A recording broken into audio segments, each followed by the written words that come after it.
Your job isn't being automated. It's being eliminated. Not by robots, not by factories, by software that costs $20 a month. This isn't about technology. This isn't about progress. This is about the systematic dismantling of the middle class in real time. And you're watching it happen from the inside of the building that's burning down.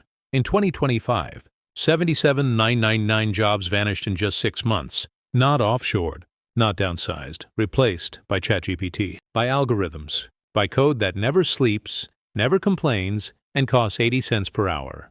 The white-collar workforce, accountants, paralegals, HR managers, marketing analysts, is facing what textile workers faced in 1811, extinction. But this time, there's no factory to burn down. Goldman Sachs put a number on it, 300 million jobs. That's not a forecast. That's a countdown. And here's what they didn't put in the press release. Those 300 million people won't become AI prompt engineers.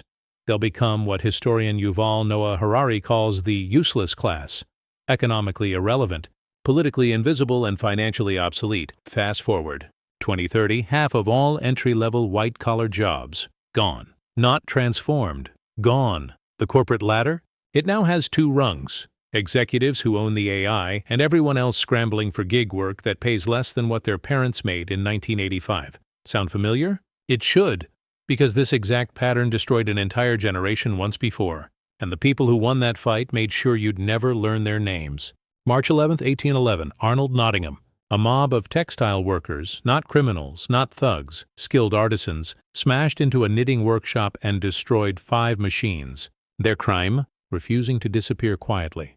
Their enemy wasn't the machines. It was the men who used machines to replace human skill with child labor that cost pennies per hour. They called themselves Luddites. History calls them idiots. History lied. These weren't ignorant peasants afraid of progress. They were the middle class of their era. Skilled weavers, croppers, framework knitters who'd spent years mastering their craft. For centuries they'd worked from home, controlled their schedules, negotiated fair wages with merchants. Then came the factory system. And overnight, their expertise became worthless. The spinning mule could do the work of 1,000 workers. Powered looms produced fabric 100 times faster than human hands. Factory owners didn't need skill anymore. They needed bodies. So they hired children. 7-year-olds working 14-hour shifts for wages that wouldn't feed a dog. The Luddites weren't anti-technology. They used those same machines for decades. What they opposed was using technology to destroy wages, eliminate standards, and turn craftsmen into disposable labor. Sound familiar? It should. They tried negotiating. They petitioned Parliament for minimum wages, for safety standards, for the right to not be replaced by children who lost fingers in machines. Parliament's response? The Frame Breaking Act of 1812. Machine breaking became a capital offense, punishable by death. Think about that.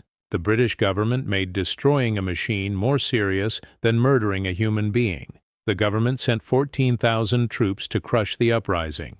That's more soldiers than the Duke of Wellington had fighting Napoleon in Portugal. Britain deployed a larger army against its own textile workers than against the French Empire. Dozens of Luddites were hanged. More were shipped to Australia in chains. A 16-year-old boy, a lookout, was executed for watching others break machines. The factory owners won. And here's what they won: the Industrial Revolution's golden age of 14-hour workdays, child labor, workplace injuries with no compensation, and wages that kept workers perpetually one paycheck from starvation. It took another century and countless worker deaths before unions, labor laws, and the weekend even existed. Fast forward to 1930, the Great Depression. Unemployment hit 25% in the United States. But here's the part they don't teach. A significant portion of that unemployment was technological. Agriculture mechanized, assembly lines automated, and millions of workers discovered their labor was no longer needed. The government's solution? Social Security, unemployment insurance, the New Deal. Not because politicians were kind, because they were terrified that unemployed workers would do what the Luddites did: fight back. Now we're in 2025, and the pattern is repeating, with one crucial difference. Here's what's different this time: the Luddites could see their enemy. Factory owners had names, addresses, buildings you could march to.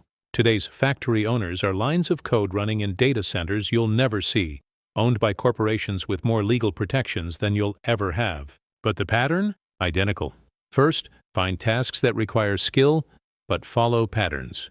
Legal research, financial analysis, content writing, medical diagnostics, code debugging, HR screening. Call it knowledge work, call it professional, call it whatever you want. It's just pattern recognition. And AI does pattern recognition at the speed of light. Second, build software that does it cheaper.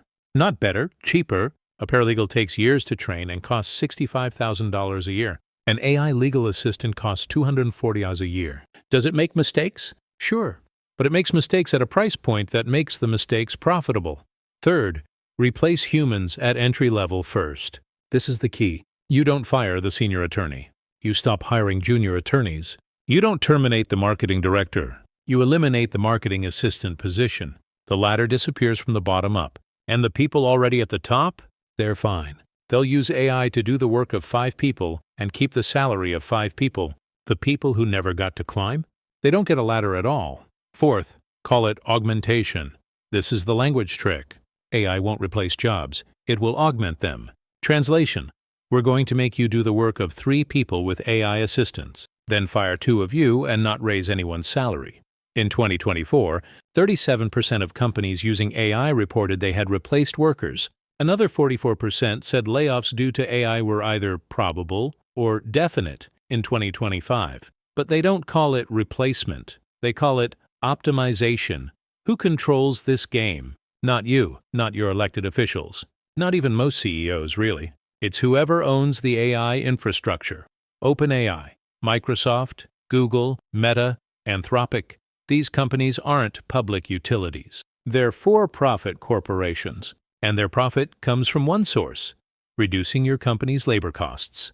Look at the numbers. GPT-4 can do 30% of the tasks of a software engineer, 50% of a market research analyst's work, 67% of a sales representative's job. Management? Only 9% automatable. See the pattern? The higher you are, the safer you are. The newer you are, the deader you are. January 2025 saw the lowest job openings in professional services since 2013, a 20% year-over-year drop. But productivity didn't drop. Revenue didn't drop. Only headcount dropped. Because AI filled the gap, and the jobs aren't coming back. The consequences are already here. Workers aged 18 to 24 are 129% more likely than those over 65 to fear their job will become obsolete. Why? Because they're right. Entry-level job postings dropped 15% year-over-year. These aren't temporary fluctuations. These are structural changes. The bottom of the economic ladder is being sawed off while people are still trying to step on it. And here's the truly insidious part. Unlike the Luddites, today's workers can't organize against algorithms. You can't bargain with software. You can't strike against code. The factory is everywhere and nowhere. And the owners are shareholders you'll never meet, who see you as nothing more than a line item marked labor costs that needs to be optimized towards zero. This isn't a bug. It's design. Let's talk about what happens when you ignore this pattern. 2016. Rust Belt, United States. Millions of manufacturing jobs gone. Not to China, to automation. Did politicians see it coming? Yes. Did they prepare workers? No. Did they create retraining programs? Barely. Did they expand social safety nets? Laughable. The result? Populist explosion, Brexit, Trump, far-right movements across Europe. When people lose economic security, they don't become philosophers. They become desperate, and desperate people vote for anyone promising to bring back a past that's never coming back. The automotive industry saw this first. In 1980, Detroit employed 1 million auto workers. By 2020, 380,000. That's a 62% reduction over 40 years. But car production didn't drop. It increased. Robots didn't need bathroom breaks, didn't need pensions, didn't form unions. From 2000 to 2020, the U.S. lost 1.7 million manufacturing jobs to automation alone. Not offshoring, automation. And here's what economists never mention. Sure, new jobs were created. Service jobs, gig work, jobs that paid half what manufacturing paid and offered zero security. Former factory workers with 30 years of experience became Uber drivers. That's not transition. That's economic violence. Fast forward to today. Between 2020 and 2024, AI-driven automation eliminated 2.4 million jobs in the United States. Another 1.1 million projected for 2025. That's 3.5 million jobs in 5 years. During COVID, companies discovered they could function with fewer workers. Now AI is letting them make that permanent. But here's the historical parallel that should terrify you. Every time technology displaced workers faster than the economy could absorb them, society destabilized. The Luddite uprising, crushed by military force. The Great Depression required a world war to fix. The 1970s automation wave created decades of wage stagnation that we still haven't recovered from. This time the displacement is faster, more comprehensive, and targeting the educated middle class that historically kept societies stable. Legal services, 44% of tasks automatable. Administrative work, 46%. Architecture and engineering, 37%. These aren't factory workers. These are people with college degrees, graduate degrees, professional certifications. The safe careers. And they're being eliminated at a rate that makes the Industrial Revolution look gentle. Since 1980, technological changes have displaced workers faster than they've created new jobs. The gap is widening, and unlike the Luddites, modern workers aren't organizing. They're individually panicking, updating resumes, taking courses on prompt engineering that will be obsolete before they finish them. The historical pattern is clear. Technological unemployment creates social instability. Social instability creates political extremism. Political extremism creates authoritarian responses. And authoritarian responses protect the wealthy while crushing everyone else. We've seen this movie. We know how it ends. Here's the trap they don't tell you about. The entire AI narrative is built on a lie, and you're living inside it. They tell you, AI will create new jobs. They don't tell you, those new jobs will require skills that 90% of displaced workers will never acquire. They tell you, 77% of AI jobs require master's degrees, 18% require doctorates. Translation? If you don't already have advanced credentials, you're not getting retrained. You're getting replaced. Look at the math. 85 million jobs will be displaced globally by 2025. That's now. But 97 million new jobs will be created. They say net positive, right? Wrong. Those 97 million jobs are not for the 85 million people who lost their jobs. They're for the next generation. The displaced workers?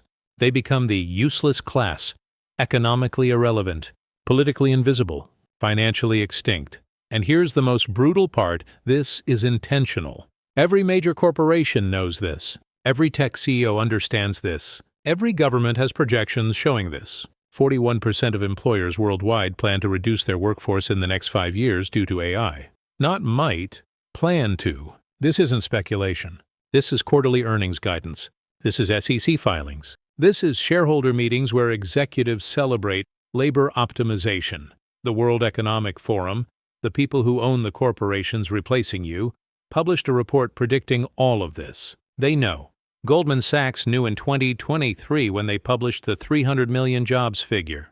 The IMF knew when they reported 40% of all jobs worldwide are exposed to AI disruption.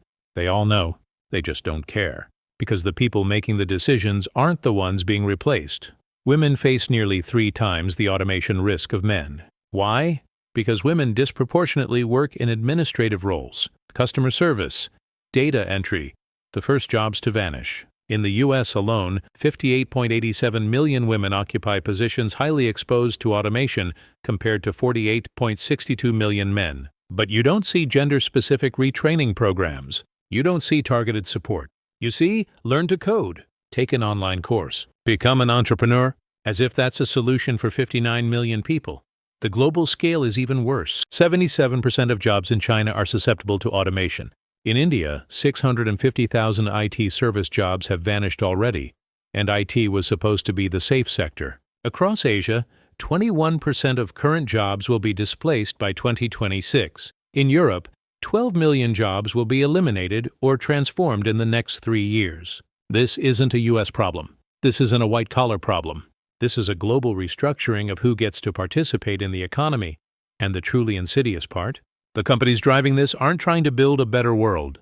They're optimizing shareholder value. When Microsoft fires 10,000 workers and their stock goes up 7%, that's not a market correction.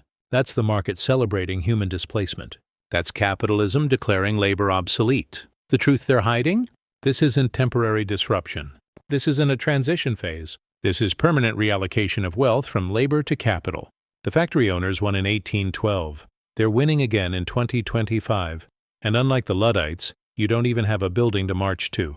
So what do you do? First, understand this. You can't compete with AI at being AI. You compete by being irreducibly human. What can't be automated? Deep expertise combined with judgment, creative problem-solving in novel situations, relationship building that requires trust, physical work that requires human adaptability, teaching, caring, strategizing, anything that requires reading a room, understanding subtext, or making decisions with incomplete information. Second, don't just learn a skill. Learn to learn. The specific skill you acquire today will be automated tomorrow. What matters is cognitive flexibility. Can you move between disciplines? Can you synthesize information from unrelated fields? Can you think in systems? Those meta skills, learning how to learn, adapting to novelty, are what separate those who survive disruption from those who become redundant. Third, organize. Individually, you're powerless against this. Collectively, you have leverage. The Luddites failed because the government crushed them with military force. But they were right about the problem. Technology deployed without regard for human welfare creates catastrophe. Modern workers need to demand taxation of AI productivity gains, universal basic income funded by automation profits, retraining programs that actually work, and labor laws that prevent mass displacement without compensation. Fourth, vote like your job depends on it, because it does. Politicians who tell you the market will figure it out are lying. The market is figuring it out in favor of capital against labor. The market doesn't care if you become economically obsolete. That's not a market failure. That's the market working as designed. You need political intervention, public investment in education, social safety nets that actually catch people, and regulation of AI deployment. Fifth, if you're early in your career, think strategically. Construction and skilled trades are far safer than most white-collar work. Teaching, healthcare, and personal services are low risk. Physical work that requires adaptability, plumbing, electrical, HVAC, can't be automated with current technology. Paradoxically, the jobs that pay less now might be the only jobs that exist in 10 years. And here's the most important lesson history teaches. Knowledge is power. The Luddites weren't destroyed because they broke machines.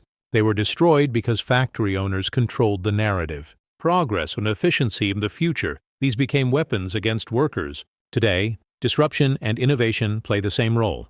When someone celebrates creative destruction, ask, who's being destroyed? When someone says, AI will augment jobs, ask, whose jobs and how much will they pay? If you understand this, truly understand that this is economic class warfare disguised as technological inevitability, you're ahead of 90% of your peers. Knowledge doesn't stop the displacement, but it means you won't be caught off guard when the ladder you're climbing disappears beneath you. And maybe, just maybe, it means you'll fight for a system where technology serves humans, not replaces them. The Luddites lost because they were alone, unorganized, and facing an enemy with military backing. You don't have to lose, but only if you understand what's actually happening before it's too late. History doesn't repeat, but it rhymes. And right now, it's rhyming with 1811. The question isn't whether AI will transform work, it already has. The question is, will that transformation benefit everyone, or just the people who own the algorithms? If this gave you a new perspective, click subscribe. The investment in knowledge pays the best interest. And in an economy that's eliminating jobs by the millions, knowledge might be the only asset inflation can't destroy.